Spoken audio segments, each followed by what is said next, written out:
So kind of before we start, the official aspect of this town hall, I think there might be some people in this room who aren't really familiar with LEAG or what eggs are. And so I just wanted to kind of explicitly introduce ourselves. We're a community organization that acts on behalf of the community to advise NASA when they act. What? Sorry. Inform. NASA. We're an analysis group, not an advisory group. Oh, I'll just hold it closer. Is that better? Um, on behalf of the community. So we talk to sometimes NASA asks us for specific information and we provide that. And other times we provide information that we think NASA would find useful. And so that's our role. We are acting as community members, so we're not explicitly representing our institutions unless our institutions say that we're representing them. And so that's kind of what we're doing. So with the intended termination last week, there was a lot of concern in the community, and so LEAG wanted to be able to have this forum to come here and talk to the community and to give a space for the community to talk amongst itself regarding the VIPER termination as well. And there's been a number of activities this week along these lines, and we definitely thank the information that's been provided by NASA both on Tuesday and on Wednesday as well. So we have up here 4 individuals who have all at one point served as chair of LEAG. I'm the current chair. Clive is former chair. Chip is also former chair, and Amy is the emeritus chair. So she is also currently a member of the XCOM, the executive committee. And we have a number of other executive committee members here in the audience. So if any current XCOM members could just stand up, raise their hand so that the community people can know who you are. So anytime you have concern or you want to give let us know that there's something going on, feel free to reach out to any member of the Lunar Executive Committee. And we actually have a monthly tag up with the community that we distribute to the Lunar list. And you're welcome to come there and bring any issues in addition to whatever focused topic we're talking about that day. All right, so next slide. Oh, where's the clicker? So today we have a few things we want to say, and then we really want to hear from you.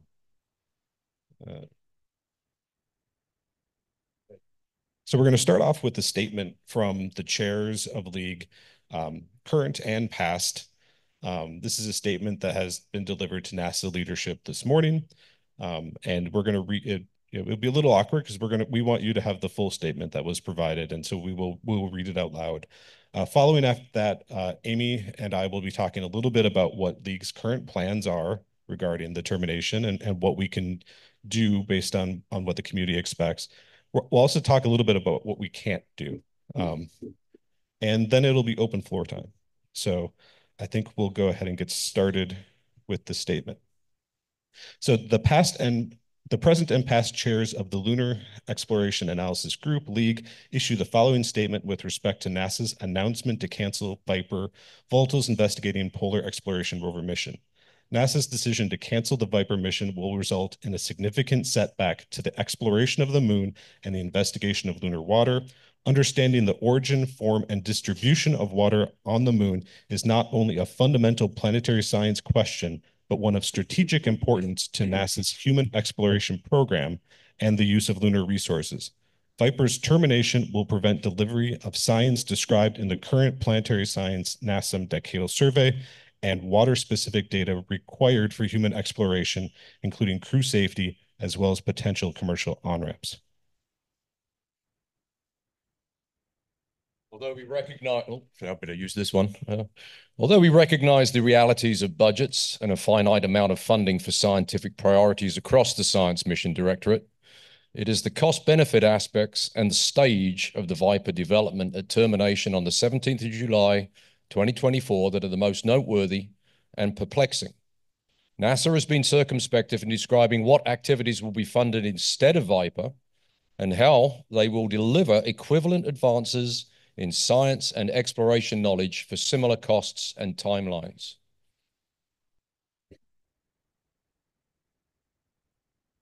From a scientific perspective, VIPER is the only near-term mission that would provide in situ and subsurface information regarding water in permanently shadowed regions, PSRs, and notably prior to human encountering this unknown terrain. Valuable observations from orbit do not provide the same spatial scale and subsurface information that can be obtained by a rover. NASA has hailed Prime 1 as a means to obtain that equivalent to VIPER, as it contains some of the VIPER instruments. However, Prime 1 is a technological demonstration of some, but not all, of the VIPER instruments. It is mounted in a static lander and will land in illuminated locations unlikely to contain buried ice. As a result, our knowledge of the form and distribution of lunar water, especially in PSRs, where it is more likely to be found, will remain as it is today, essentially unknown. This situation parallels that of the Resource Prospector mission that was canceled in April 2018 in favor of vague statements about delivering the stationary instruments to the lunar surface. Such an implementation proved to be unworkable, so the VIPER mission was formulated to achieve those objectives. It appears from the community perspective that very little was learned from the Resource Prospector experience, and history is repeating itself. The lunar community has been told for a decade that a robotic, mobile suite of instruments would assess volatiles on the lunar surface. The Lunar Terrain Vehicle is not the platform to conduct such analyses. From a programmatic perspective, the cancellation of the VIPER mission impacts the scope, schedule, and pace of collecting strategic information for the Artemis program to enable the use of lunar resources and executing the space policy of the United States. While the Artemis 3 sortie does not require data collected by VIPER, any credible program of sustained and sustainable lunar exploration requires this advanced knowledge.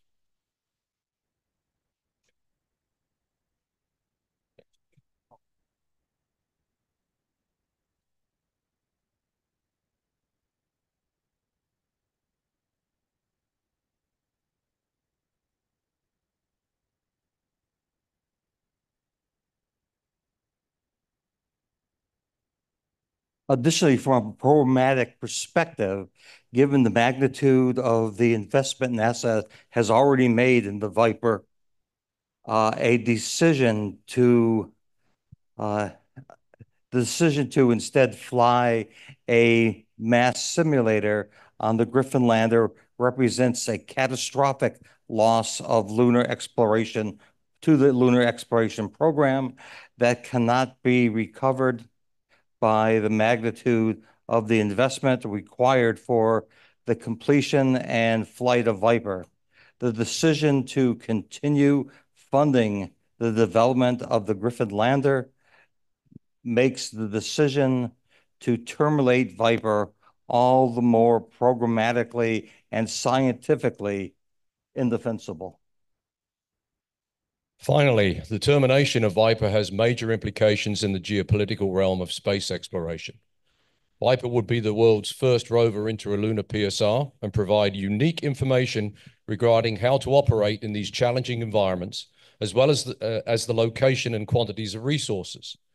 China has scheduled 2 missions to explore polar volatiles at the South Pole. Chang'e 7 to be launched in 2026 and Chang'e 8 to be launched in 2028. Data from these missions will be used to inform where to site the Chinese-led International Lunar Research Station so it can make use of the resources.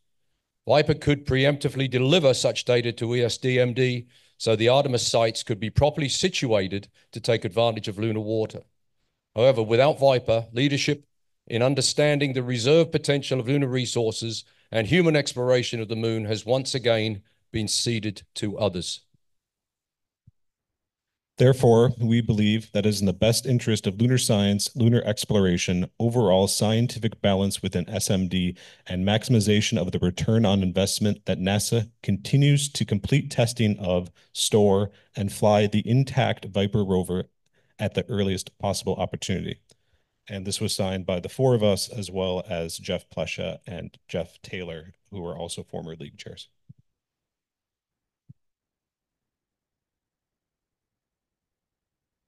So I think we're going to talk about the plan of what the current XCOM is currently doing. There is a bit of a difference here between what the XCOM is doing and what chairs and former chairs are able to do. Amy? Sure. Thanks, Ben. So the first thing that did occur was right after the cancellation. Ben, as the LEAG chair, did send a statement out to the Lunar L. If you're not on the Lunar L and you don't know what we're talking about, come talk to the guy in khaki right after this. He'll get you on there. We also organized a response team, again, of past chairs together in terms of career in lunar science.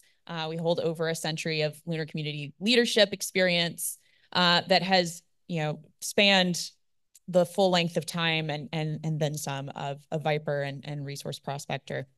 So I am leading the coordination of the group and any actions that may come up that in terms of recommendations to the LEAG Executive Committee. We produced the statement that has just been read to you. We will also, as an executive committee, be meeting with Joel Kearns on August 2nd. And so Joel reached out to us to get a time put in place where we can talk. So we will be meeting with him next week. Later in this town hall, there will be an opportunity for y'all to give us your thoughts. There's also going to be a QR code for a Google form to fill out as well in terms of questions that you may want us to ask at that meeting. We are also producing 2 community white papers. So one from the LEAG Executive Committee about the science and exploration perspective. And then LEAG also has the Commercial Advisory Board, or the CAB. And so they will also be producing a white paper from the perspective of the commercial realm.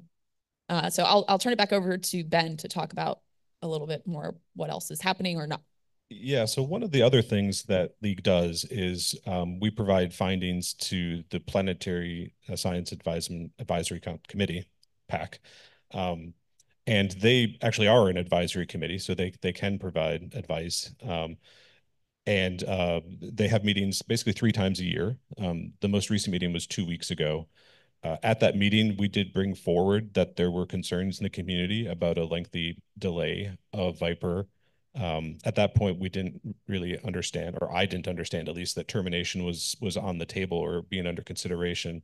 The PAC did actually take the finding from LEAG about this concern seriously and ask NASA leadership questions about it. But at that, like I said, at that point, termination wasn't really under discussion. So we will continue to work through the PAC. It's one of the things that we're able to do. On the current PAC schedule, the next meeting would be in November, and at that meeting, we would have a full slot. So the assessment groups either get 10 minutes once per year or 2 minutes at the second and third time per year to give their presentations. And so that is another opportunity. Have also reached out to see if there's other things that can be done, but are still waiting to hear back about that. So what LEAG can't do. So the current LEAG XCOM members are prohibited from political lobbying that's at all affiliated with LEAG. And so that's just not something that, as the LEAG XCOM, we're going to be able to help the community with. Oops, there's a misplaced bullet there from previous packet advisory. So you will have to look to other sources, and 2 other sources that have been put out into the community, and hopefully we'll hear about others today as well, is an open letter that has been authored by Benjamin Fernando and Parvati Prem, and was distributed on the lunar list. As well, the Planetary Society wanted to make the statement that they were here to help members of the lunar science community regarding the sudden cancellation of the VIPER rover mission, and that the Planetary Society is working to ensure that our voices are heard by the proper decision makers in Washington, D.C.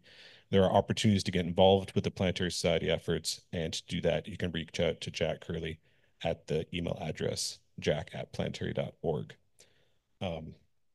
So political stuff, you'll have to go elsewhere. But in terms of talking to NASA, we will do what we can for the community. So that is more or less what we had to tell you. At this point, we would really like to hear from you. And if there are people that are doing activities, we would love to get updates on how those activities are going. If you have suggestions for how we can better, as LEAG, especially as LEAG XCOM, interface with NASA on this issue, we would also like to hear those suggestions as well. If you just want to give a statement of support for VIPER or for anybody, we could hear that too. As long as we keep it civil, we don't want any name calling. Everyone here is trying to do their job to the best of their ability. And we'll open up the floor. Also, if you come up to any of the microphones, please make sure to give your name. Tim Glosh, Tim, can you raise your hand? Tim is our science chair for the LEAG Executive Committee. He's going to be taking notes, and so that will help us capture those notes a little bit better. And one other thing, there is a QR code up there.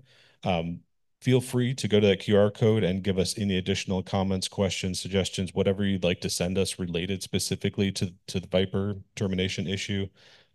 That's not something we're going to be up here responding to live, but we will use it as we prepare to talk to SEO next week, and as we prepare our white papers, both from the Science and Exploration Committee perspective and the industry perspective.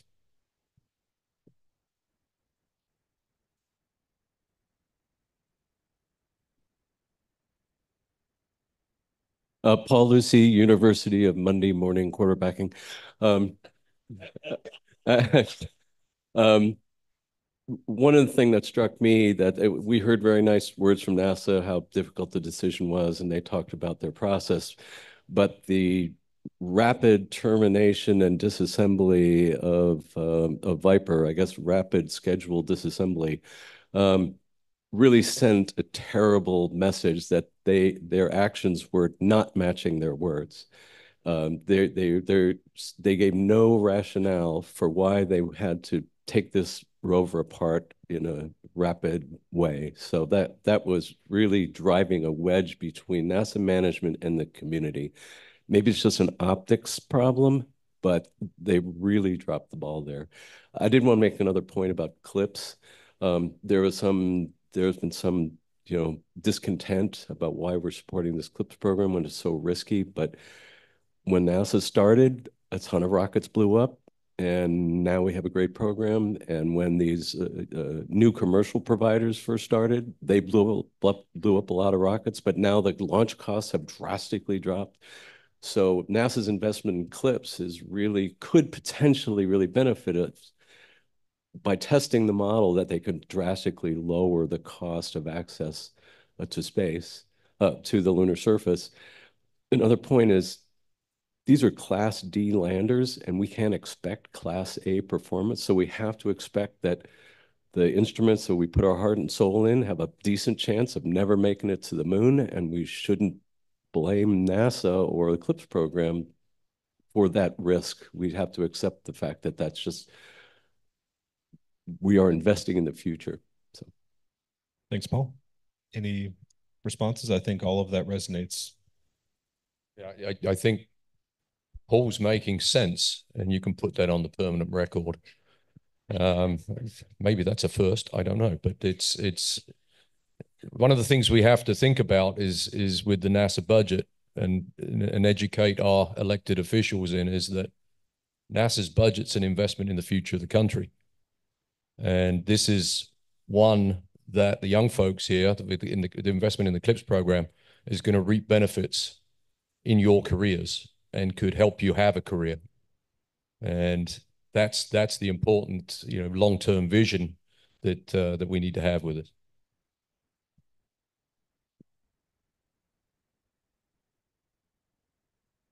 Hey all, Parvati Prem, speaking in a strictly personal capacity. Thanks for the statement. Thought it was excellent. Always agree with everything Paul Lucy says. So, community actions, you mentioned the letter that had been circulating. So just to provide an update on that, we have over 2,200 signatures on that. And, you know, those include members of the community. Some people use the affiliation box in sort of, you know, very flexible ways. And so, you know, so we know that some of those who signed include high school students, self-proclaimed space geeks, some friends and neighbors of VIPER engineers, and so on. So you know, so the chance to do the kind of stuff we do is always a huge privilege. It's publicly funded. And you know, I think we have public support, and that's quite moving, irrespective of what happens with VIPER. Couple of other points. So to add on to what Paul said, you know, I do think the CLIPS program has great potential, and I don't know how we make this work with the constraints, but I feel like we need to do both things. Like we need to give the CLIPS providers chances to try and fail, but we also need to do decadal level science. You know, that's the stuff that at least really excites me personally. Second point, I think it was you know, totally appropriate to mention the geopolitical implications in the letter, but you know, but I think we should all be careful about, and again, I think the statement is perfect, but I think in general, we should be careful about the kind of rhetoric we use, because, you know, especially in the political climate, I'm an immigrant. You know, sometimes geopolitical tensions can have implications at the personal scale and in, you know, our interpersonal relationships with, as scientists, with others in our country and outside the country. So you know, so just something to keep in mind, but I thought the wording of the statement sort of struck that balance very well. Thanks. Thank you for that really important perspective, Parvati.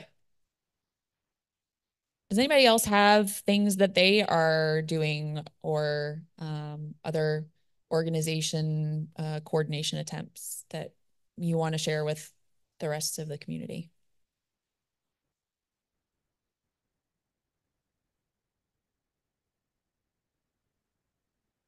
Or any suggestions for what the League XCOM should do after the things we put up on that slide?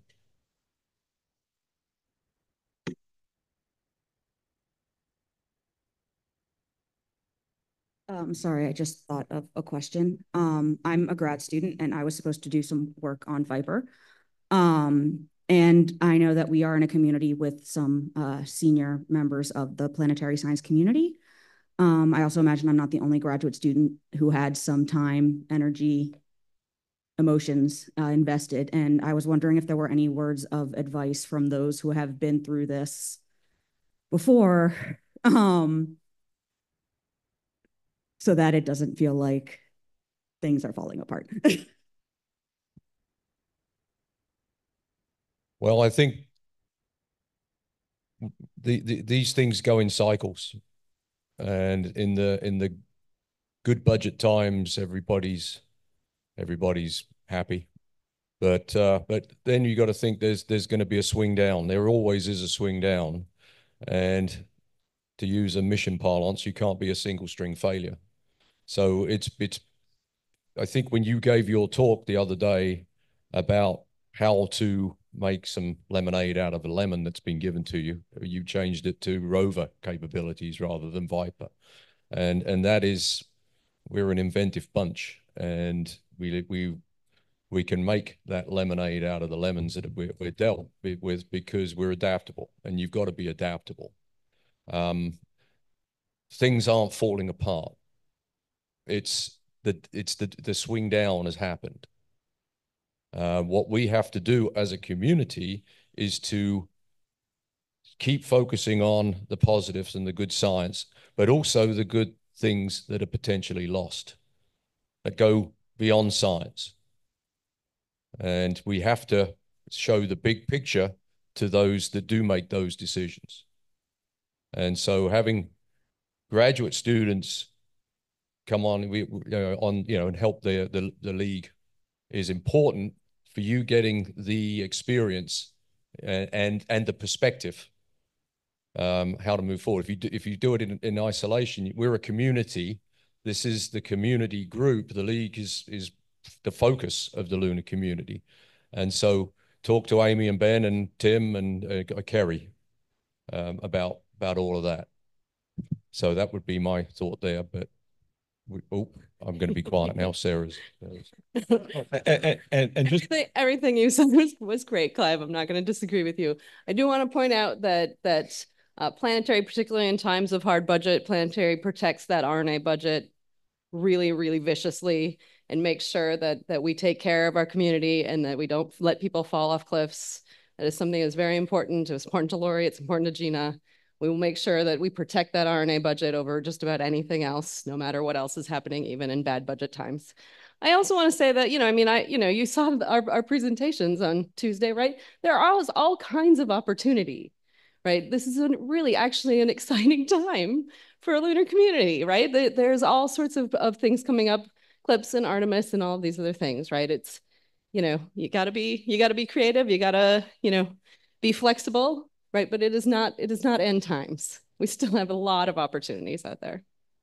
And don't give up. And one of the things that I love so much about this community is that it is a really tight-knit, very welcoming community. I think we take good care of each other. And so, don't give up. We're here for you. And I'd also like to point out, Sarah Noble is the league liaison to PSD and SEO. So she's an ex officio member of the XCOM and does attend basically every one of our meetings and really helps us a lot. Thank you, Sarah. Okay. I was going to let you know there's a couple comments on here. Do you want to read them or do you want me to read them? Why don't you go ahead? I'm not actually on the. Okay. I wasn't sure if you were. Yeah. Thanks, Christine. Okay. There are many articles popping up. Oh, this is from Akbar Wiesen. There are many articles popping up reporting on VIPER's cancellation and an open letter petition to Congress and NASA. The excellent sentiment and opinions in this meeting. It seems momentum is building for a chorus of scientific voices to oppose this. What else can be done to pressure NASA to fund the rest of VIPER, since VIPER was going to actually close several open SKGs for NASA? It seems to go against NASA's own stated science goals with the decadal ? Sorry for the long-winded question, but here's the meat. Does NASA actually plan to do Artemis? VIPER is supposed to lay groundwork for long-term lunar habitation, a stated goal, and map polar deposits, and I see this as sort of surveyor-type mission pre-Apollo, where it took NASA being all in to make that happen. Again, sorry for the long comment, but this hits me and others hard. There's more, but go ahead with that one. I mean, so there's a lot I don't think anyone on League is questioning NASA's desire to do Artemis. On the question of what more can be done to pressure NASA, I also would like to clarify that we provide information to NASA. The community can do other things, but what we do is provide what the community is thinking, what the community cares about, and those types of opinions and perspective. Can I just add to that? And it's something I said in the last couple of days. NASA's budget was cut by our decision makers. They have to enact the best they can with the budget that they have. So the solution, well, we need more money. All right. There are other ways that can be looked at, and that's something that I think the XCOM will be exploring with Joel when they meet with him, and that's the reality of it. And as an immigrant myself, although I have a Northern Indiana accent, as everybody knows, it's you know, we all have a voice, and this is why we're trying to, you know, logically but respectfully point out the issues at hand, but recognize that the budget is really constrained. And it's not just SMD. ESMD, ESDMD, that's the one, is also constrained. STMD, space technology, is also constrained. It's not just SEO's budget and Planetary Science Division, it's across the board. And Nikki Fox made that very clear, that SMD's budget is down $1 billion, 1B, compared to last year. So we have to keep that in perspective on how to work around the situation that we have now. You were first. Yeah. So Michael Scheibel, NESF.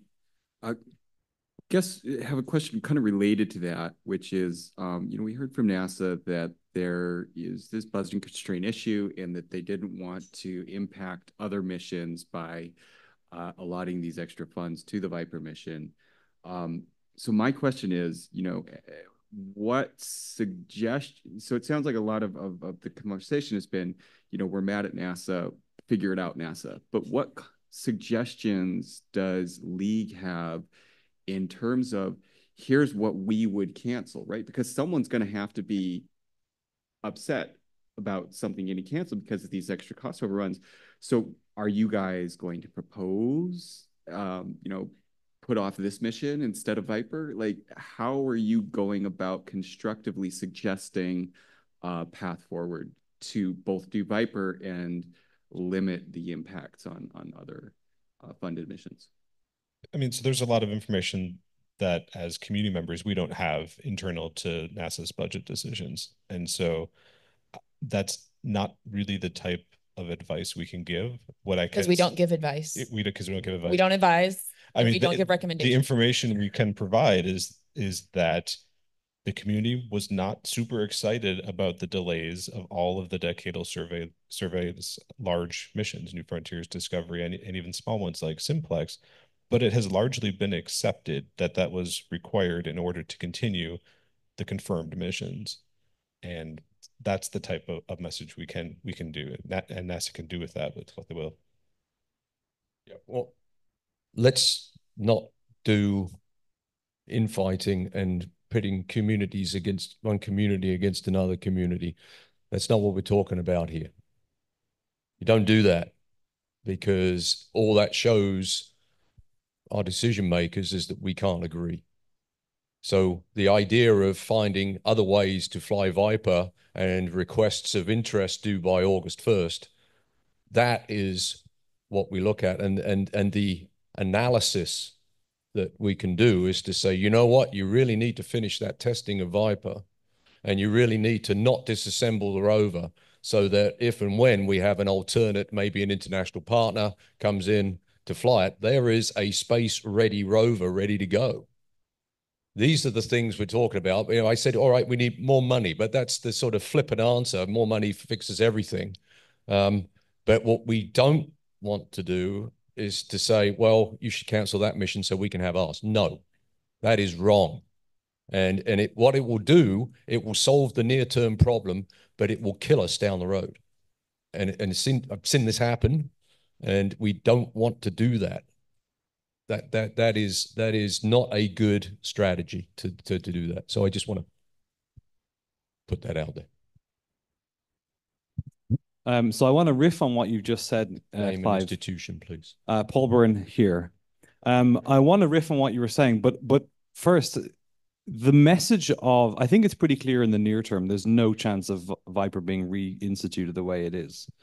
I think the message of asking that it not be disassembled, that it be stored, is a very compelling one for a variety of reasons. So I really emphasize and support that messaging, especially because we know that there is an artificial constraint in the budget right now through the Fiscal Responsibility Act.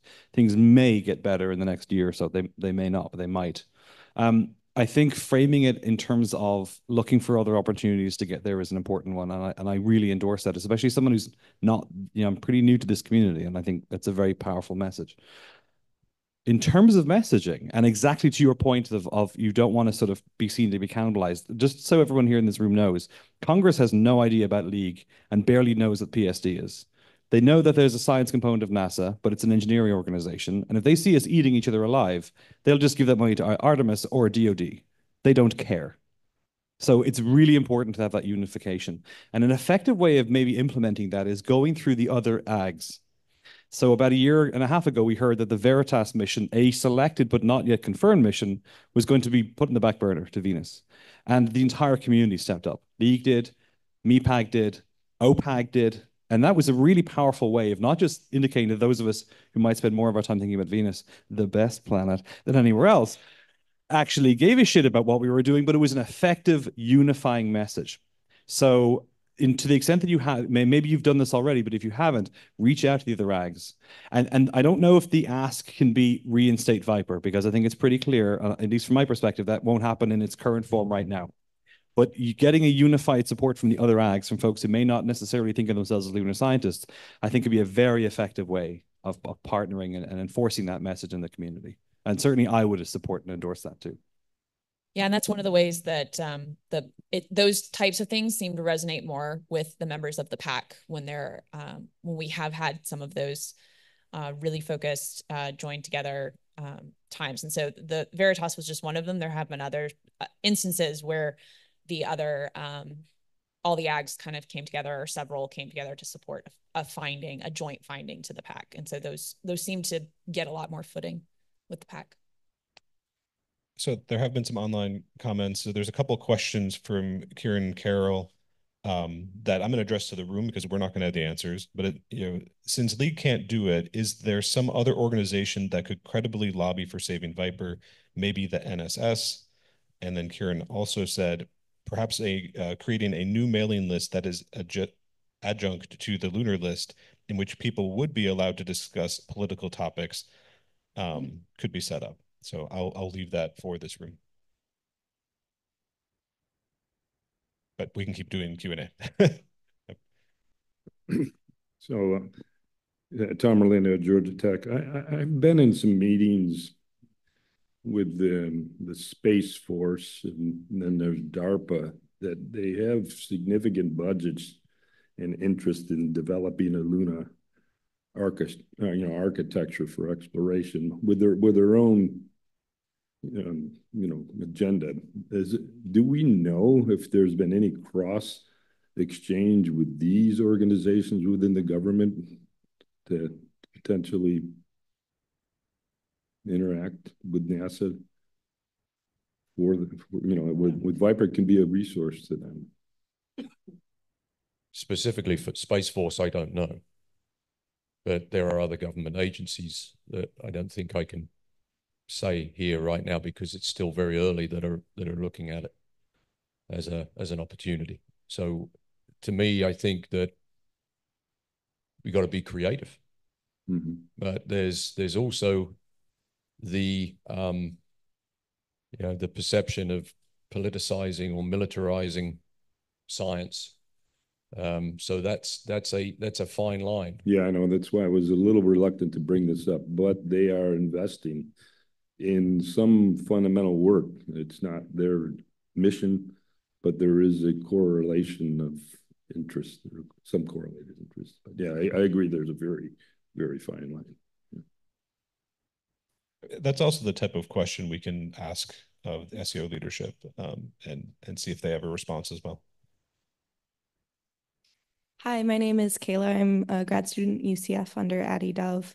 I have what is hopefully a nuanced question related to the budget. So I hear the concern of we don't want to cancel one mission for another or that, and I from my inexperienced perspective second that. But I'm wondering how much do we consider what is next steps, like immediate next steps, versus missions or projects that maybe do relate further out? And yes, we need to look to the future and support the future that way, but how much sort of internally, perhaps this is not something that's brought up directly to NASA for those concerns about budget, balancing like, hey, maybe these missions are needed to enable the other missions. Like how can we approach that in considering there is, I am guessing, a limited budget in the end of the day? It's a really good comment. And this was something I was trying to get at, perhaps not fully successfully yesterday, when I was giving the Wargo talk, is and later on we heard from Lori that she's in ESDMD now and she hears them talking about science. Perhaps we can also ask Gina the same question of how they talk about exploration, but not just talk, but how is funding actually allocated to make sure that the exploration science, that crossover, is happening, and that it's not, we're doing an exploration mission and you can have 10 kilograms to do what you want to on this, but it's not going to influence our mission, or vice versa. How can we make it so that those things are working together in a way that's really, really great? And maybe, no, I don't want to put Sarah on the spot, but there is the integrated strategy for lunar science. Maybe that's something that'll be addressed in there. No, okay. Thank you. Brian Day, NASA Survey. It's very gratifying to see the response of the community in this letter that is going to Congress. And I especially want to compliment you in the statement that you've put together here. That's really excellent. And I understand that is a letter going to NASA. But at the same time, this week we have had members of Congress actually asking, what is going on here at this meeting? What is the pulse of our community? And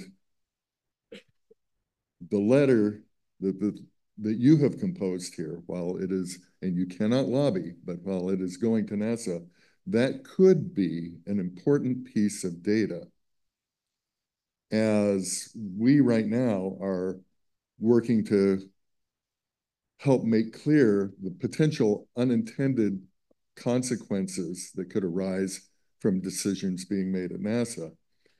There are also people within Congress who are trying to figure out what are the possible unintended consequences of decisions they have made. And so while you cannot lobby, having information like this being available in the public for them to see could perhaps help further the understanding of those consequences.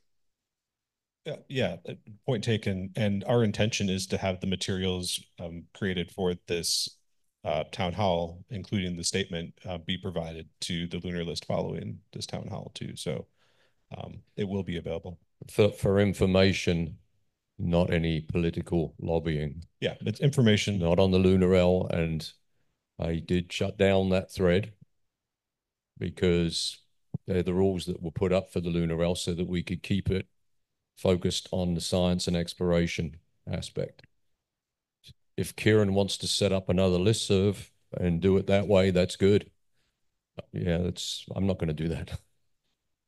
Yeah, and if there is another listserv, that is not something that the League XCOM would be participating in. So it would have to come from the community. Well, now that the letter has been read and it's publicly available, on YouTube now, I guess, putting it out over the LunarL is really just saying this is something that was, given at the town hall, and then the community can do what they want with that statement and send it to whoever they want. And their mom. And I will say that that's not going to be the only community statement. We do have 2 white papers that we're still fact finding. Obviously, a lot of information still coming out this week, and we're going to get more next week. And those will, in addition to being delivered to NASA, will also be put up on the League website for perpetuity. And those will also be resources for the community. So Caleb Guimar, currently a graduate student, University of Texas, San Antonio. Consider me kind of an armchair observer of all of this, if you will. But I just want to put a few thoughts out there, see if anyone shares my interpretations of what's happening here. I have a very distinct feeling that this conversation may not even be happening today if it wasn't for the elephant in the room that Astrobotic's first lander obviously didn't work, didn't do its job. And so we're reliant upon, for this mission as originally planned, VIPER being carried by Griffin 1, which would be then Astrobotic's first truly successful lander if it worked out. Obviously, that's a lot of risk to incur. And so what I'm seeing here is what appears to me to be a certain attempt to preemptively save face politically on the part of the agency. If Griffin 1, if something were to happen there, and Astrobotic and the VIPER rover failed on that mission, then it would turn into a major setback in terms of saving face. So I think what I would be getting at is, in any messaging that is brought forward in this, it may be wise to really push the idea of, as has been already recommended, keeping the rover ready to launch on a later space flight, but try and step back away from the idea in any way of trying to put this on Griffin 1, because I think that's really what's hanging up everyone on this. And as far as the rush, I could say, to dismantle the rover, it seems to me that that's just plain simply an archive mad rush to say political face, to say that we didn't want to waste $400 and some odd million of money here on this, so we're going to repurpose all this and make this look right. So again, I think something that really should be driven home in any messaging is that there should be an openness to putting this on a later platform that has a more proven track record. But that's just my interpretations and thoughts on everything. So thank you. Thank you. So we're the science community. Is there an equivalent exploration community not here, but they have their own organizations that can be engaged from that side of the house?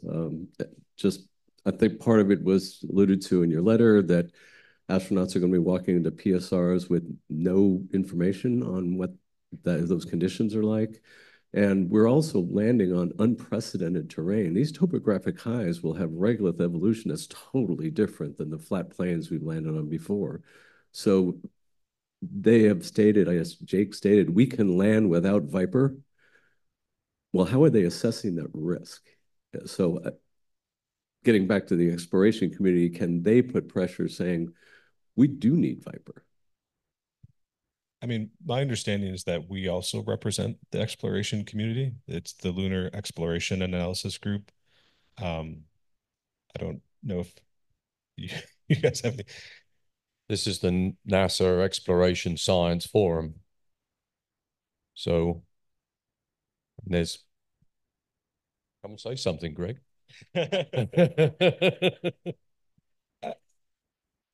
You said it, Clive. This is both. Our attempt is to bring both together. Yeah, and it was the point that was up here is that there's an industry component. LEAG does. It's the only egg that has a commercial advisory board constructed entirely of industry, but it also is not entirely for the exploration community as well. They have their own broad interest, and that's why we really want that group to also provide their perspective on this, and it might touch on some of those other issues as well. Jeff Gillis-Davis, your host and WashU affiliate. I was a little surprised that NASA was able to put forward a recommendation without knowing the cost for disassembling the rover.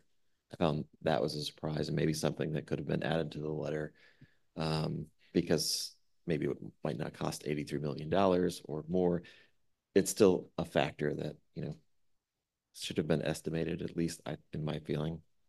I have a worry, although I was on Clementine, which was a NASA DoD mission. Sending VIPER to the moon with, a DoD type affiliation, or with, the Air Force or Space Force, kind of doesn't send the right message, I think, to our international partners. We come here in peace. And then the last thing I haven't seen talked about is Starship is going to have to probably demonstrate a landing before they actually land humans. It's just a guess. Well, I know it's true. Yeah, I'm being facetious. So could Starship, one of these landers, actually take VIPER instead if we mothball it? No, that demo will not contain an elevator to get anything out to the lunar surface. Really long range. It's low gravity balloon. Yeah. Just kidding. That's certainly a unique deployment mechanism, but. I do want to point out that the next session does start at 10:45, so we probably need to be wrapping things up. Yeah. So I think thank you very much for all your comments. The recording of this will go up on YouTube, as other things have as well. And so thank you. And thank you to Survey for allowing us to fit this in. It was a very last minute request that we made, and we really appreciate the flexibility of being able to do this. So thank you.